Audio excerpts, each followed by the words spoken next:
Om Swastiastu. Om Swastiastu. Selamat pagi Pak Kase dan teman-teman semuanya.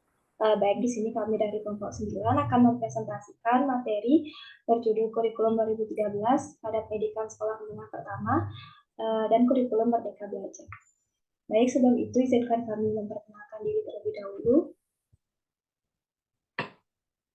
Perkenalkan, nama saya Nikomang Nadia Bramesti dengan NIM 22120210079. Dan ada pun rekan saya. Perkenalkan, nama saya Ika Teddy Jaya Nugraha dengan NIM 22120210083. Baik, ada pun pokok pembahasan yang akan kami bahas dalam presentasi kali ini. Yang pertama, yaitu pengertian kurikulum 13 pada kurikulum Merdeka. Yang kedua, ciri dan karakteristik kurikulum 2013 pada dan kurikulum Merdeka. Yang ketiga, prinsip perkembangan kurikulum 13 dan kurikulum Merdeka. Yang keempat, implementasi kurikulum 2013 dan kurikulum Merdeka. Dan yang terakhir adalah kesimpulan. Baik, materi yang pertama akan dijelaskan oleh rekan saya.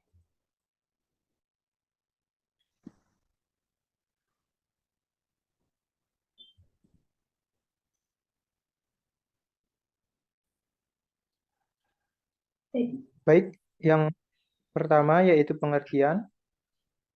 Jadi kurikulum 2013 pada pendidikan sekolah menengah pertama merupakan penyederhanaan dari kurikulum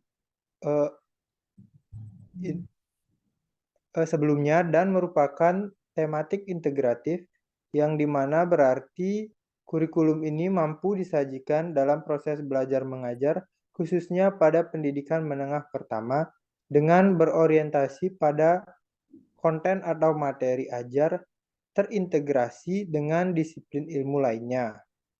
Lalu kurikulum Merdeka Belajar merupakan pembaruan dari kurikulum 2013 atau kurikulum sebelumnya yang dilansir dari Kemendikbud. Kurikulum Merdeka Belajar adalah kurikulum dengan pembelajaran intrakurikuler yang beragam di mana konten akan lebih optimal agar peserta didik memiliki cukup waktu untuk mendalami konsep dan menguatkan kompetensi. Lalu yang selanjutnya yaitu ciri dan karakteristik kurikulum 2013 dan kurikulum Merdeka.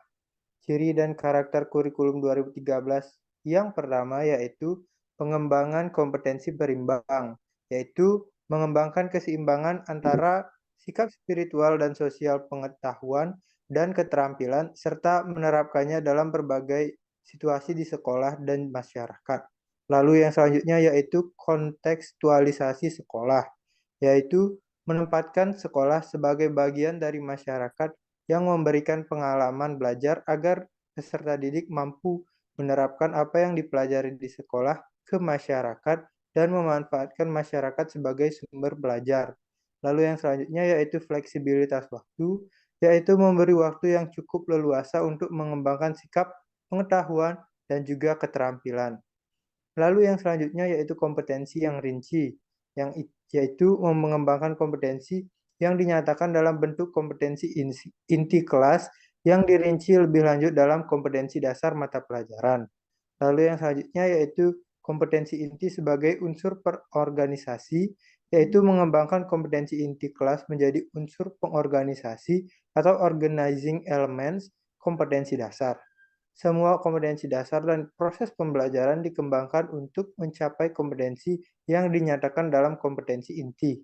Lalu yang selanjutnya yaitu akumulatif atau saling memperkuat dan saling memperkaya. Mengembangkan kompetensi berdasarkan pada prinsip akumulasi, memperkuat atau reinforce, dan juga enrich antar mata pelajaran dan pendidikan, organisasi horizontal dan juga vertikal.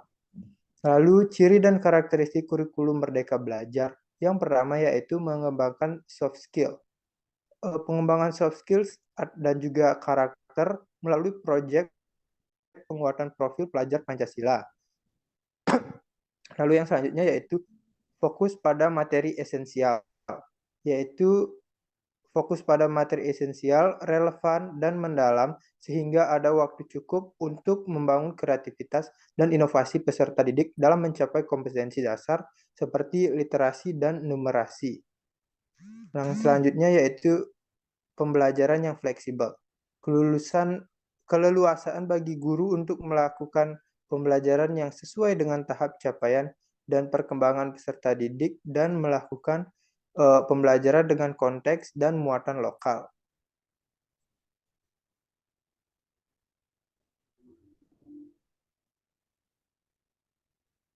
Baik, yang selanjutnya yaitu prinsip kurikulum 2013 dan juga kurikulum merdeka. Untuk prinsip kurikulum 2013 yang pertama yaitu pengembangan kurikulum dilakukan mengacu pada standar nasional pendidikan untuk mewujudkan tujuan pendidikan nasional. Lalu yang kedua yaitu kurikulum pada semua jenjang dan jenis pendidikan dikembangkan dengan prinsip diversifikasi sesuai dengan satuan pendidikan, potensi daerah, dan peserta didik. Lalu yang ketiga yaitu mata pelajaran merupakan wahana untuk mewujudkan pencapaian kompetensi. Lalu yang keempat, standar kompetensi lulusan dijabarkan dari tujuan pendidikan nasional dan kebutuhan masyarakat, negara, serta perkembangan global. Lalu untuk prinsip kurikulum merdeka, yang pertama yaitu kondisi peserta didik, yang kedua pembelajar sepanjang hayat, lalu yang ketiga yaitu holistik. Baik, materi selanjutnya akan dibahas oleh saya sendiri, yaitu implementasi kurikulum 2013 dan kurikulum merdeka. Yang pertama, implementasi kurikulum merdeka atau yang sering disebut dengan IKM secara mandiri, yakni Merdeka Belajar, Mereka Berubah, Mereka Berbagi, yang bertujuan adalah untuk mengatasi krisis belajar melalui peningkatan kualitas pembelajaran bagi semua peserta didik Indonesia. Yang kedua, adapun implementasi kurikulum 2013, yaitu aktualisasi kurikulum dalam pembelajaran dan pembentukan kompetensi serta karakter peserta didik. Hal tersebut menuntut keaktifan guru dalam menciptakan dan menumbuhkan berbagai kegiatan sesuai dengan rencana yang telah diprogramkan. Selanjutnya yaitu relative source.